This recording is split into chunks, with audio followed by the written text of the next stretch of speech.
My name is Jamie Court. I'm president of ConsumerWatchdog, and I'm honored to be here with Food and Water Watch and the author of one of their reports, Bill Powers, to talk about what has been a troubling week for Californians and for the residents of Porter Ranch. Last week, 2 reports were issued suddenly by the state of California, by the Public Utility Commission and various energy agencies under the Brown administration that lied to the people of California about the risks of blackouts if Aliso's natural gas storage stayed closed.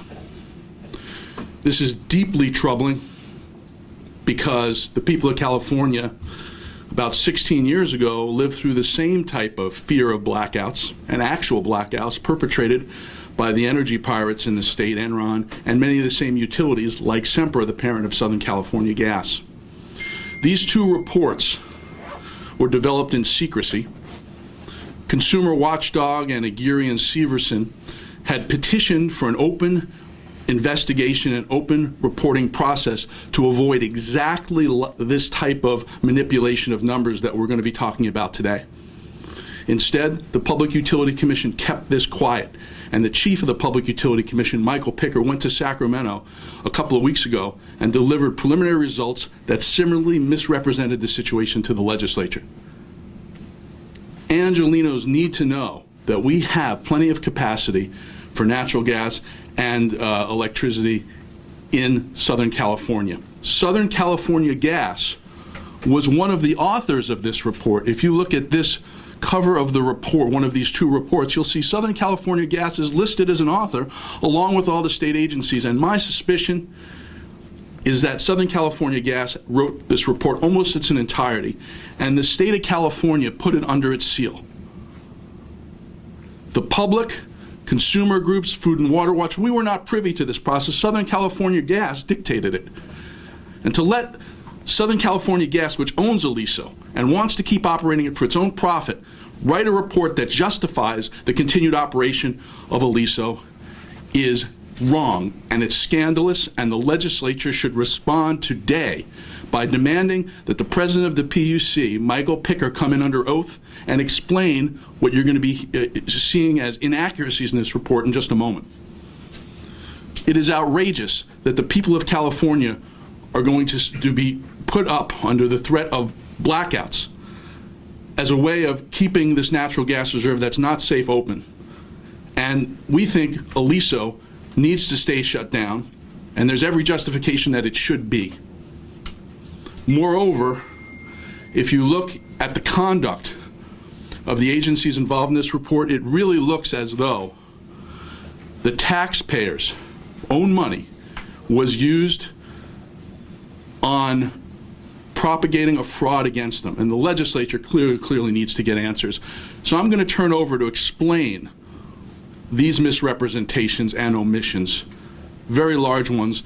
Food and Water Watch, Southern California lead organizer, Alexandra Nagy, who's going to introduce Bill Powers, who's one of the few engineers who actually can pull apart many of these phony assumptions and the data that the state put out last week and pull back the curtain on this. I mean, what has basically happened is Sempra, the people that control this gas reserve and who are going to make billions if it stays open, are basically issuing blackout blackmail to the people of California. Now, that may be something you might expect, but you wouldn't expect the Public Utility Commission and the state energy regulators to be in on it. And that's what's happened here. So let me introduce Alexandra Nagy to talk a little bit about their fight for the people of Porter Ranch and to introduce Bill Powers and this report. Thank you. Good morning, everyone. My name is Alexandra Nagy. I'm the senior organizer with Food and Water Watch here in Los Angeles. We've been working with the Porter Ranch community and Save Porter Ranch since about April of 2014, when we originally started working with them to oppose the expansion of the Aliso Canyon oil field by the Termo company. While we were working to oppose that project, we realized that the community had long been smelling gas, had long been smelling oil, and had been long experiencing health symptoms in their community. This this blowout really highlights that this is just one incident and part of a larger ongoing disaster that has been slowly evolving in Porter Ranch for years and for decades.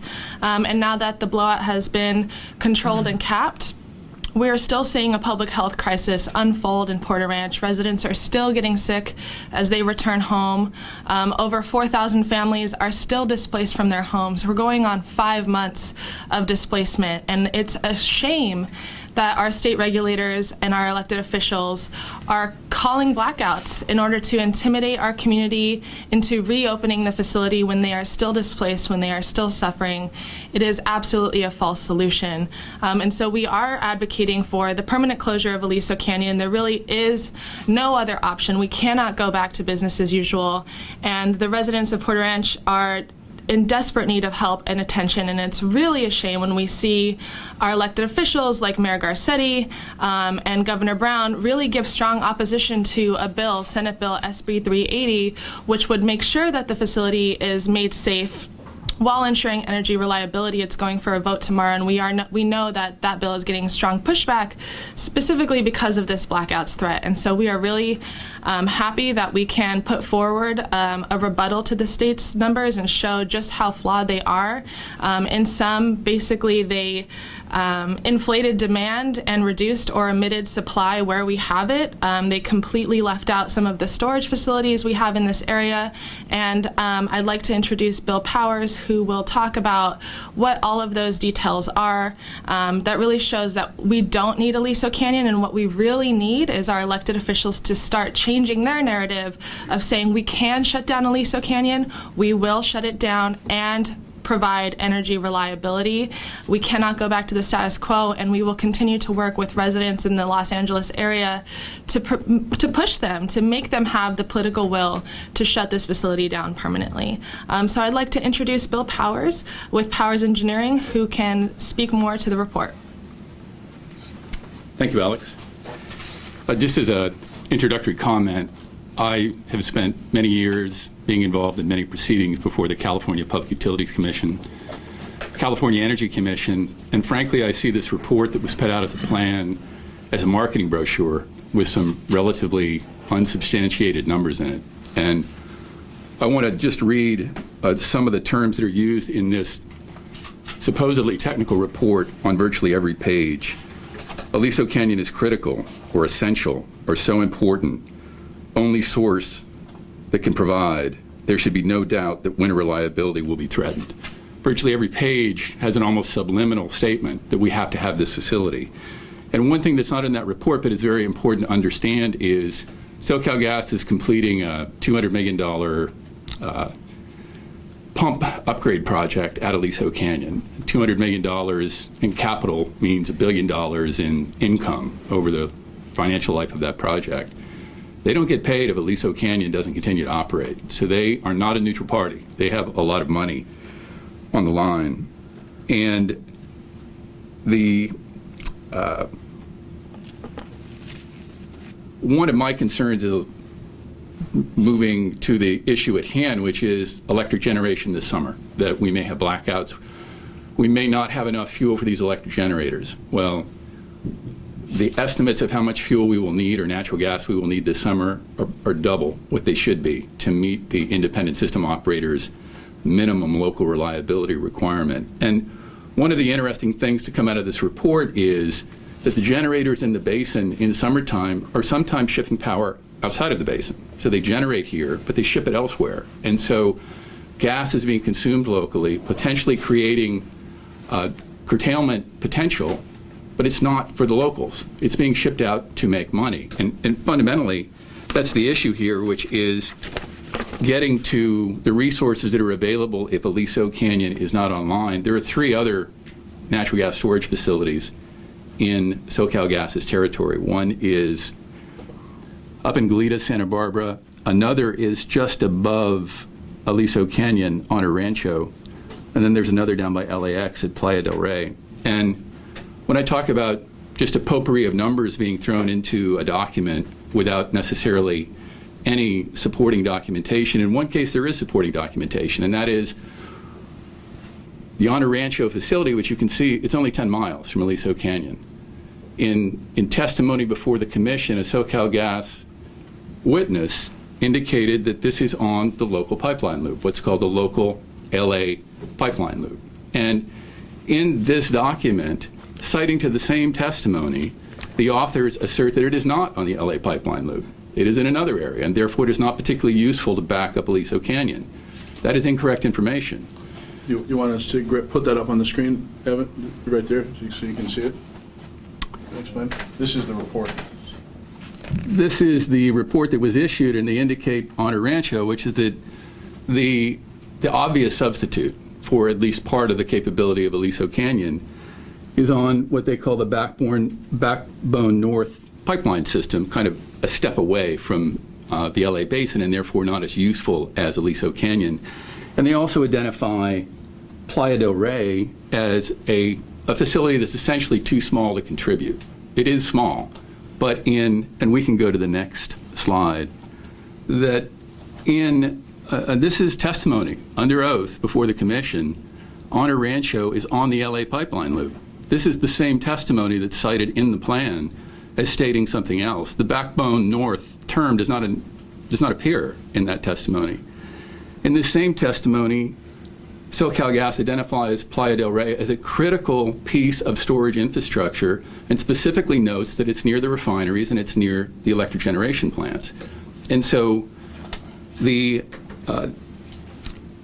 is absolutely right that we do need to get the commission and the head of the commission under oath to answer these questions, because essentially what has been put out is a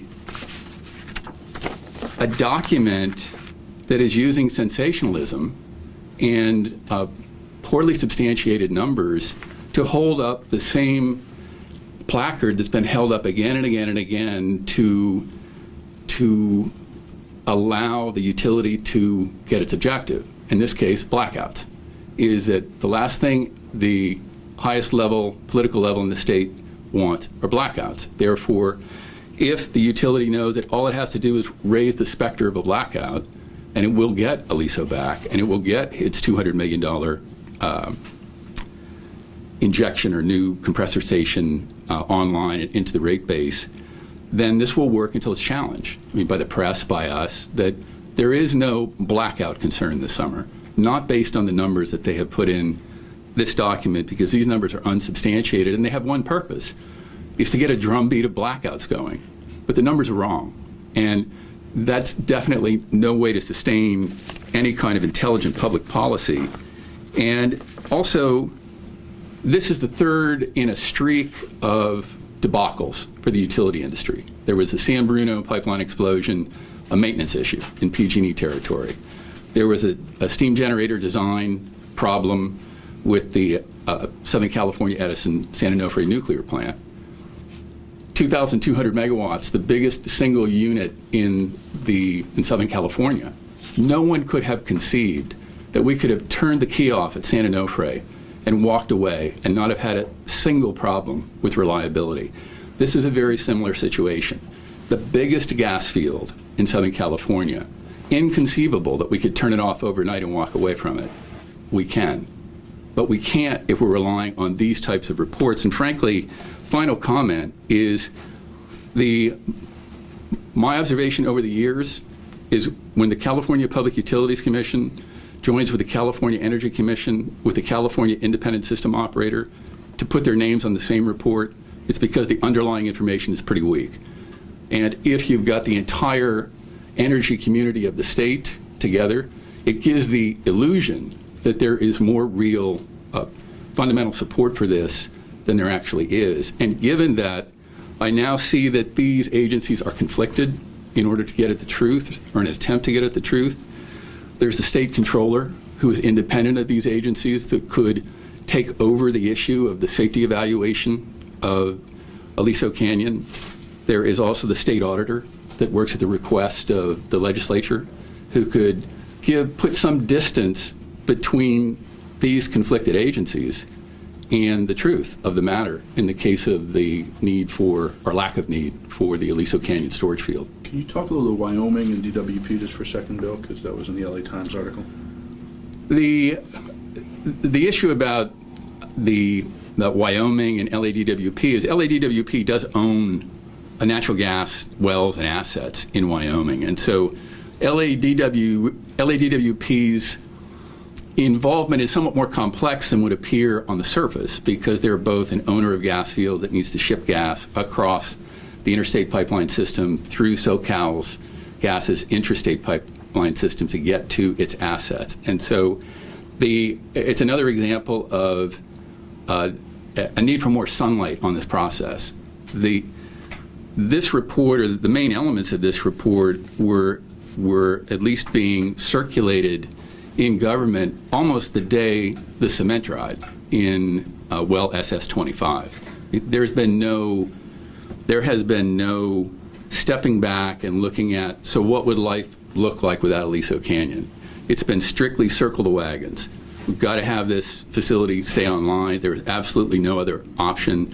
And the state can do better than that. And final comment is, many viewers might not understand that we are going through a big natural gas-fired power plant boom in the LA Basin. There is a large project proposed for Huntington Beach. There's a large project proposed in Long Beach at the Alamitos generating station. The greenhouse gas emissions from these two plants will triple the greenhouse gas emissions estimate for the LA Basin. And this is part of if you want a package of conservation measures, which is what the task force says they want, the best conservation measure you can have is stop those new gas plants from being built in the LA Basin and move more quickly to solar power and battery power, which even in the commission they've identified as being more cost effective than at least some forms of gas-fired generation. Thank you. Thanks, Bill. Two things to note. One is, so in the state reports, there was a complete omission of the fact that the Los Angeles Department of Water and Power had a massive natural gas reserve with other municipalities that could be available to ship gasoline should it be needed in Southern California. Just one more omission. The second is that the bill that Fran Pavley is carrying to create safety in the wells is up tomorrow in the Senate Appropriations Committee, and Governor Brown has demanded powers as an amendment to waive the safety requirements putting in place in those bills if he and his agencies choose to do so. Senator Pavley, as I understood it, is rejecting those amendments. And this report and these reports by the state are exactly why they should reject those amendments, because the safety of the people in Porter Ranch and every other gas reserve are dependent upon there being integrity in the wells and not giving regulators who falsify numbers, or at least complicit in the falsification numbers, power to suspend rules that are there to protect us. That's how we got into this mess.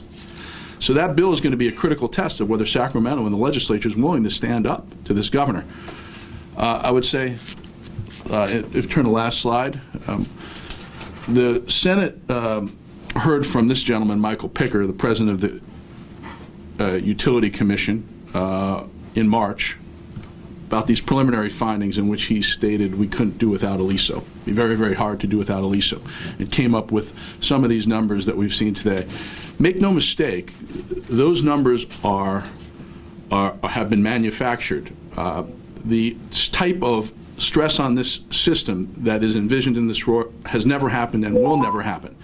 And so it's really up to Senator De Leon, Speaker Rendon, and the leaders of the utility committees in the Senate and the Assembly to ask Mr. Picker and the other energy regulators who misrepresented these numbers to come forward under oath and answer for them. The Public Utility Commission hasn't answered for San Onofre. It hasn't answered for San Bruno. It needs to answer for Porter Ranch. And the fact that Governor Brown's sister, Kathleen Brown, is on the board of Sempra, the parent company of Southern California Gas, makes it even more important that we have the legislature haul in Mr. Picker, who is appointed by Governor Brown, and get answers to this question. And it should happen quickly. So we're going to take some questions in the room, and we're going to take some questions online, but let me start in the room. JB, you used a pretty strong word, lie, when you talked about the discussion about blackouts as it relates to the closure of the facility. To customers who may have heard that report last week and are worried about 2 weeks of no power this summer, what can you tell them? Is there really not a risk of blackouts as far as the availability of power sources? Well, if you look at Bill's report today, we have sufficient capacity to meet demand. And the state lied about that, and it also lied about the availability of key reserves that are available to fuel these electricity markets. When you say that a major gas reserve that's a backup to Aliso isn't available, isn't on the same pipe, and it is, that's a lie. I don't know how to call it anything else. And if the legislature can't see a lie for a lie just because the governor's very close to the utilities and the governor's picked the California Public Utility Commission's chair from one of his top aides, that's a problem. I mean, we have a real problem on the political level with a one-party state, and I'm a Democrat. But I don't like the fact that no one's questioning the Democrats that are in cahoots with the utilities. Just one quick comment on that. It's a great question, because the way this plan or this analysis goes, they look at historic events when Aliso was available and said, well, if we remove Aliso from this historic incident, we could have a problem. That is correct. But the most useful part of that report is the last third of it, where they talk about, okay, so we have a problem, what do we do? Well, let's not use the huge Aliso Canyon storage field to cover all of our forward bets on gas and hedging and generating power for others instead of for the basin. Let's tighten up. Let's make sure that the gas that's purchased arrives to meet the load, that there aren't these big gaps between supply and demand, and that we play it tighter than we have in the past, and that we don't generate a bunch of power on a peak day in summer to ship it out to another basin because you could get a little bit better price generating here than there, and suddenly we find we have a curtailment. It's just use your head. Use your head. There will be no curtailments. Does it become more expensive, though, for the consumer? That was one of the other things that came out, is if we look at other natural gas sites or other power sources, bringing that in to prevent any blackout, does power become more expensive for the customer? And that is a great question, because it has to be balanced with what is the cost now. Aliso is currently costing $40 million a year approximately just to maintain. And they've also got a well integrity program that's underway, which is costing additional money. So are the ratepayers, who are the ones paying for Aliso Canyon, getting $40 million worth of rate reductions through Aliso Canyon's presence? Unknown. That question wasn't looked at. There was no economic evaluation at all in this report, which is telling. It was strictly, be afraid. We have a reliability issue. Let's not even talk about cost, but we should talk about cost. We have, outside of the health and safety risk, we still have to pay $40 million a year to keep it operational, and are we getting at least that amount of benefit back? And let me just say this from a point of view of Consumer Watchdog. We're paying more for electricity in California than anywhere in the nation. And the reason is we've overbuilt. Because the Public Utility Commission, which is undergoing a major corruption scandal, has been controlled for the last decade and a half at least by a PUC commissioner who used to be the head of one of the utilities and has literally had his house raided, Michael Picker, for corruption and being in cahoots with the biggest utilities. And the current PUC commissioner, Michael Picker, seems to have filled his shoes very well. We are paying too much for our power. We have too many natural gas-powered electricity plants paid for by the ratepayers. And if Aliso is continued to be shut down, by the way, Aliso's shut down right now. I don't see any stress on the grid. So I'm not quite understanding what's happening since we haven't had Aliso since October. But if Aliso is shut down, there's a $200 million expansion of Aliso to inject more gas in that will not come online that ratepayers shouldn't be paying for. So this is hundreds of millions of dollars in research for Southern California gas to yield profits in the short term and billions in the long term. If Aliso stays shut down, not only will it be more reliable, but in the long run, it'll be more cost effective for the ratepayers. Is there anyone in the room?